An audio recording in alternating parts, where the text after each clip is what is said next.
দলে পাওয়ারে আসার জন্য অন্য লোকজনকে বাদ দেওয়ার চেষ্টা করছেন, যেটা শেখ হাসিনা করেছিলেন। একটা সুন্দর নির্বাচন ছাড়া দেশের কোনো সামনের দিকে কোনো উপায় নেই। ঐক্যবদ্ধভাবে দেশ পরিচালনা করে সেরকম একটা ব্যবস্থা থাকতে হবে। দেশে যদি অনৈক্য থাকে তাহলে এই দেশকে সামনে এগিয়ে নিয়ে যাওয়া কঠিন হবে আমার বিশ্বাস। কিছুটা সংস্কার করে পরে দিলে ভালো হতো, এটা আমি বলেছিলাম। কেননা আমি তখন মনে করেছিলাম যে এর আগে যারা ছিলেন অন্তর্বর্তী সরকার বা কেয়ারটেকার বা 111 গভর্নমেন্ট যেটা ছিলেন পরবর্তীকালে, ওনারা কিন্তু কিছু কিছু জায়গায় কিছু সংস্কার করেছিলেন। যেমন আমাদের, এটা আমি অনেক জায়গায় বলেছি, আমার নিজের যেটা মনে আছে যে আমাদের যে পার্টিগুলোকে রেজিস্টার্ড করতে হয় এবং তাদের যে কোনো আরপিও কতগুলো ইলেকশনে যাতে করে অর্থ এবং পেশি শক্তি ব্যবহার না হয় তার জন্য কিছু রেস্ট্রিকশন ওগুলো তখন করা হয়েছিল, যেটা আমরা পরবর্তীকালে অ্যাকসেপ্ট করেছিলাম 111 গভর্নমেন্টের পরে। তো আমি মনে করছিলাম এরকম কিছু টুকটাক কিছু সংস্কার করে দিলে ভালো হয়। কেননা এর আগে আমাদের অভিজ্ঞতা হলো আমরা যে সরকারি ক্ষমতা এসছে, ক্ষমতায় যখন বিপুল ভোটাধিক্য এসছে, 2/3 মেজরিটি, এবং বিএনপি একবার এসেছিল, বা বিএনপি যখন ক্ষমতায় থেকে নির্বাচন করতে চেয়েছিল তখনও তারা বিভিন্ন সময় সংবিধানকে পরিবর্তন করার চেষ্টা করেছে নিজেদের স্বার্থে, কিন্তু দেশের জনগণের স্বার্থে করে নাই। আওয়ামী লীগও একই কাজ করলো 2014 এসে।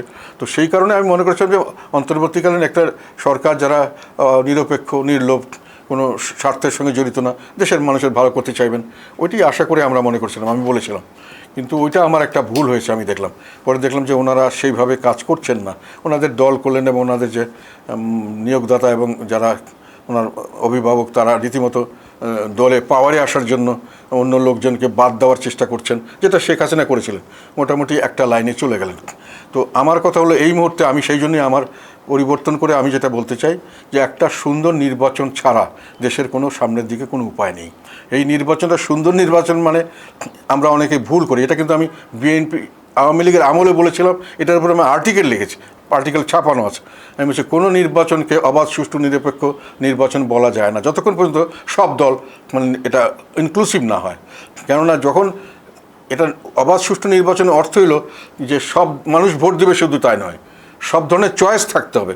যে কোনো দল, যেগুলো বৈধ দল, তাদেরকে নির্বাচনে পার্টিসিপেট করতে দিতে হবে এবং সমান সুযোগ দিতে হবে। এটি হলো নির্বাচন। যদি এক দলকে বাদ দিয়ে রাখা হয়, বড় তাদের ভোটার সংখ্যা থাকে, তাহলে নির্বাচনটা সঠিক নির্বাচন হলো না, ওখানে জনমতের প্রতিফলন হবে না।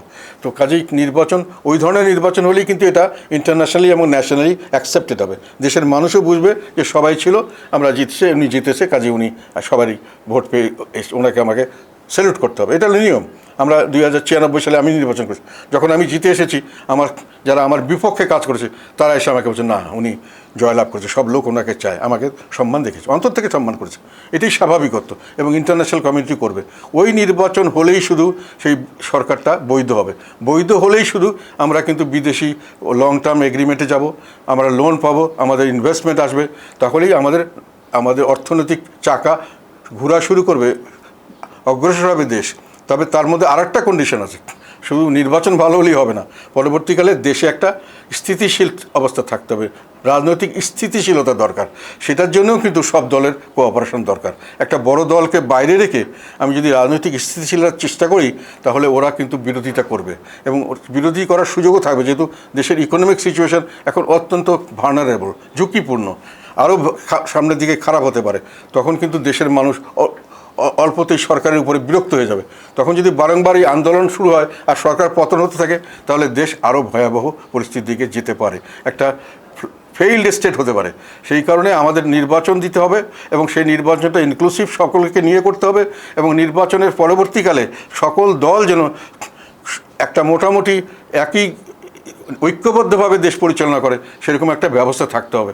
কোনো বিরোধিতা করতে থাকলে, দেশে যদি অনৈক্য থাকে, তাহলে এই দেশকে সামনে এগিয়ে নিয়ে যাওয়া কঠিন হবে আমার বিশ্বাস।